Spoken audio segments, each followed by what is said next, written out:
the next pattern that we're going to do is one that I created when I started to tie soft hackles.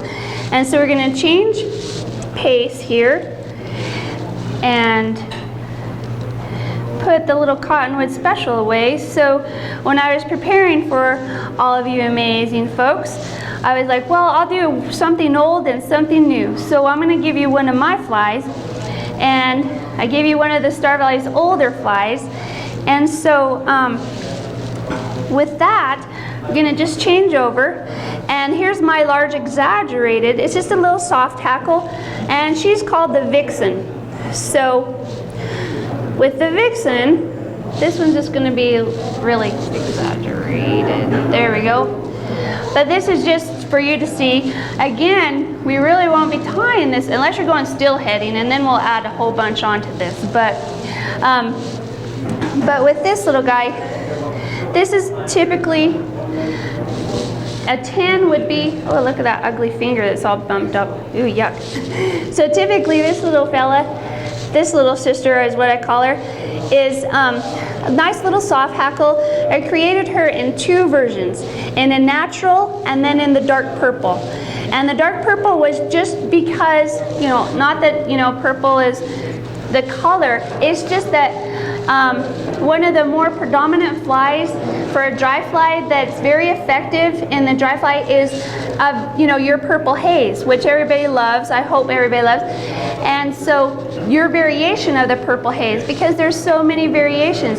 Well, I designed, because I was catching several fish on my purple haze that I was fishing on the Salt River itself, after my purple haze would go subsurface. As soon as it would go subsurface, I was catching fish certain days, not all the time, but certain days at certain times. And so with that, I decided, well, I'm kind of a dry fly snob, so I was like, I don't know if I should go down this road or not, but I did. And I went in and I decided to make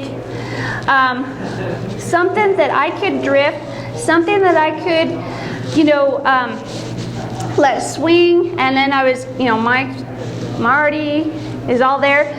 So when I was learning the single and the double hand rod, so I was like, what can I add on? So with that, I decided to make my own version, the Vixen, in the purple coloring, which is more for my dark coloring, because I do it in a natural with the dark, which is my purple, and in the light coloring. So I have two variations of it. You're going to tie it that big? No. Smaller? Smaller, okay. Yeah, I'll tie it smaller. This is just for you to see. Okay. So what we do, our materials for the Vixen, and if you need be, it is also in Bruce's new book that came out this year. I don't know if you can see it. Anyway, Fly Fishing the Greater Yellowstone Backcountry. And so in Bruce Staples' book, my good dear friend, the Vixen's pattern is here. I should have marked it for you. But anyway, it's in the back, and we'll find it later. But the whole pattern is there, the recipe, and then the natural version. So in that one, the natural version, and I'm going to tie you the dark version really quickly. And this is what our friend will look like coming out while I get my materials together for you. So now we're going to go to, in the purple Vixen, this little sexy girl right here. What it is it's a pheasant tail for the tail, and I do get the UV2 or the ring neck pheasant tail, but I get the purple dyed. In the natural version, I do use the natural or olive in the pheasant tail for the tail. In this version tonight, I'm going to give you, there's two materials I do like to use on my dark Vixen is the purple dyed peacock curl. I love to use the peacock curl, and I love to use the purple pheasant tail and those feathers right there. So these are the two materials that I do for the body. But I do use the tail as the pheasant tail for the tail and the body, and or the purple peacock curl. So changing pace real quick. I also, for the soft hackle, just use the UV2, where is my, there it is, maybe. Anyway, it's a Grizzly soft hackle in the UV2. And then of course, you know me already now, I am gonna add a little sparkle and a little flash. But not too extremes, just enough. It's just enough so maybe it says, hey, you should be taking me over what's over there. That's our whole point. I do love adding in, you can tie this with a purple thread. I really love using charcoal. Charcoal is a good neutral thread coloring when you're going back and forth between different flies that are in that natural neutral base. And so my favorite preferred color is to go with the charcoal. And I'll be using the Uni 6-aught for this little buddy, for our Vixen. And this is just another little gal. But all we're gonna do is bring it up over here. And so, Bruce, tell me your favorite fly. What's your favorite fly, Bruce? Purple haze. The purple haze. This guy sat in the right place. My all-time favorite. I love it. Last summer, I had a dry fly rod, one of my 5-weights, and I didn't change that rod. Well, I changed the fly, but I never changed the pattern, and it was just a purple haze, and that's the only fly pattern. I mean, I didn't have the one fly all winter long, I mean all summer long, but I'm gonna tie this for you on a size 10, and I'm just using the 710 in the Dairiki, just a natural little nymph hook with the straight shank. And we're just gonna bring him here. We're gonna bring up and load our thread. Christy also, the elk-haired caddis. And the elk-haired caddis, yes. And I have to tell you, on the salt, night before last, well, and last night, the caddis were amazing. I was like, oh, if our water was fishable right now, we'd be slaying it. But it's not. We're still in full runoff and mud. So not much going on. We were really excited as we were driving down. The clear water, like through Colville and stuff that we were seeing, I was like, oh my gosh, they got clear water here. But it is starting. It is, Star Valley is there, but remember, we're in the Arctic, so it does take a lot longer. So I'm gonna start with your favorite straight shank nymph. That's all it needs, just your favorite hook. And the main thing is to just let it flow. But we're gonna take our pheasant tail, and we're just gonna pull out one of them, and you'll see where the sections I use for the body and the sections I use for the tail.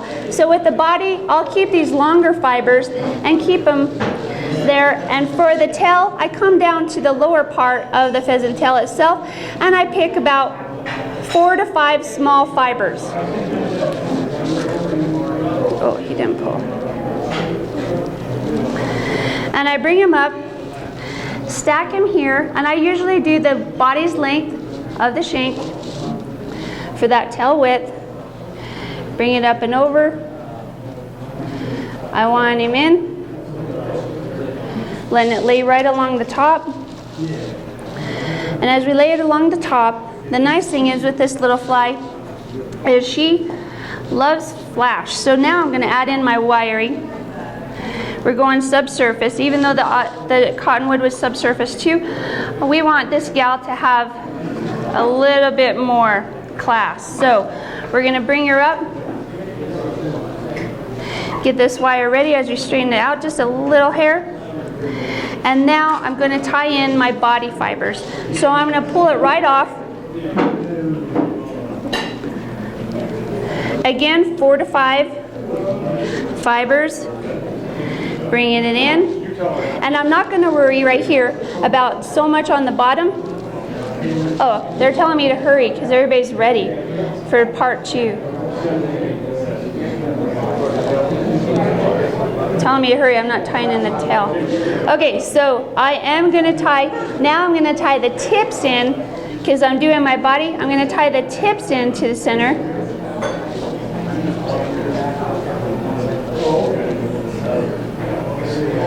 And as they capture, and bring it back, bring it forward. I'm not going to worry too much about he's going to get wrapped in. I'm going to add my wire just to the back. And we're going to be working forward from the back of the fly forward. So with our wire, I'm going to bring it forward again.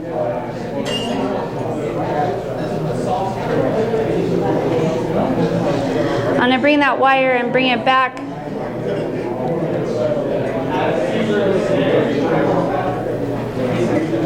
Tie him in so we don't have too much left over. You fold that back on itself for an extra I did. point? I did. I fold it back to itself, and then I know it's not going anywhere. And a lot of materials, when I'm tying them off, if I have room to do it, I'll bring it and fold it back onto itself, and it's just a good tie-in. It's very secure. As I work my thread back forward, You don't worry so much about bulk then? no, this is going to be kind of covered up, and you'll see it's going to kind of keep them consistent. And it's not that much of it that will be too bulky. And like I said, this is a little exaggerated because we will typically be on this fly. 14 again is our max, 14, 16. You can do a 12, it still would be okay, but for our water, for the salt, and for some smaller streams, it seems that 14 is the ticket, 12 the max, but 14, 16s are the happiest.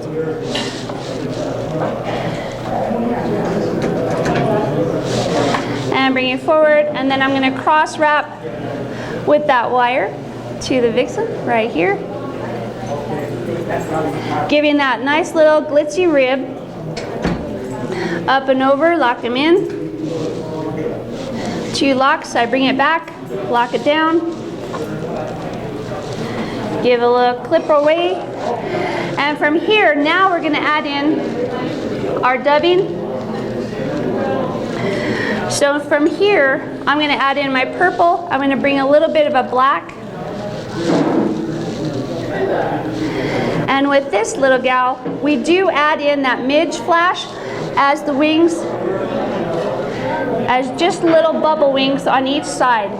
So we're going to pull this, but I'm just stacking, reloading this little deck. Stack, reload right here. I've got a nice little glitz pile, my little triangle. I've got my midge flash. This strand, I'm just going to bring it up and over so it's doubled, because we're only going to have 2 of them off each side. So with those 2, bring it here. Now with this, because we're going to be subsurface and it is a soft hackle, I'm going to let my dubbing be more buggy. So I'm going to take it over and I make this nice little stack, just a nice long little rectangle, and I'm just going to fold it over. All we're doing is folding it over, so I'm not truly dubbing all the way yet. Just truly just fold it over and let it stack on. We want it to be a little more buggy, like an emerger type. And then what comes off, I'm going to just bring it back up, stack it, pull it over again, and it's just a fold, and I'm going to re-go over it.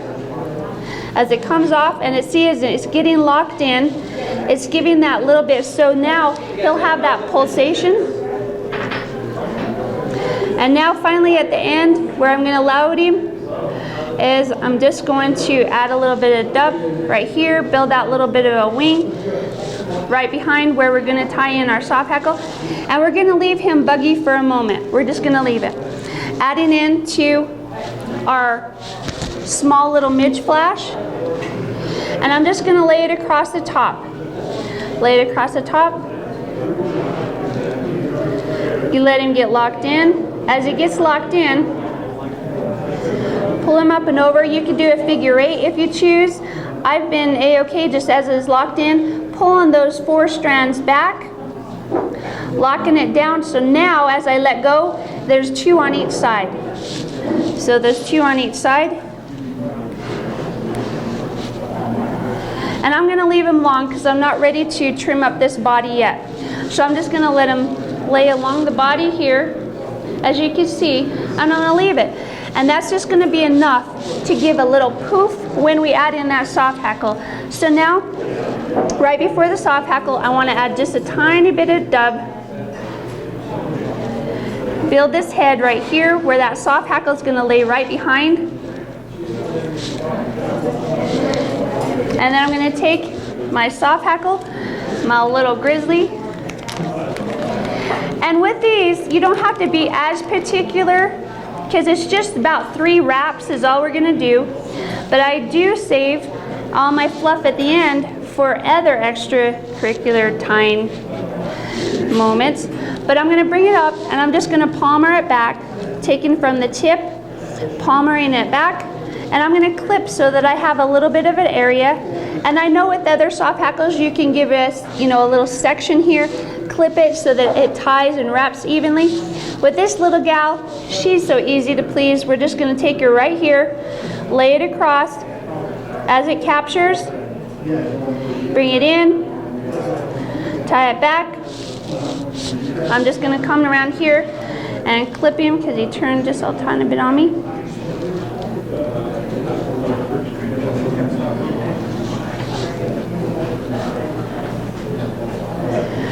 Pulling this little sister back.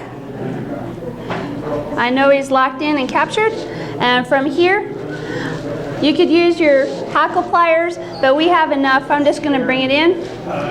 And each time, as I'm wrapping forward, if those feathers get in the way, those fibers, I'm just gonna palmer them back, nice and light. It's just enough, not overdoing it. Holding it up at the 45 so that we can capture. And as we capture this little sister, got it here. Bringing them back, and now I'm gonna just hold everybody back before I clip that feather. Now I know she's locked. Sorry, I'll take it away from you for just a moment. Get that stem. If you have a straggler or so, just try not to clip your thread, like always on anything that we're doing.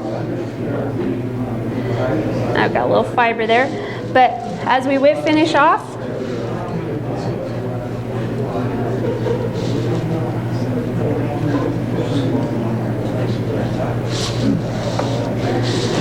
bring it down.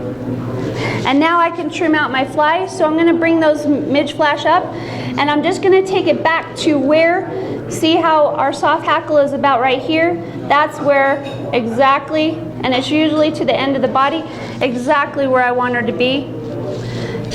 And now I have my little Vixen, which is my subsurface imitation of the purple haze that I love. And this is my flies for you tonight.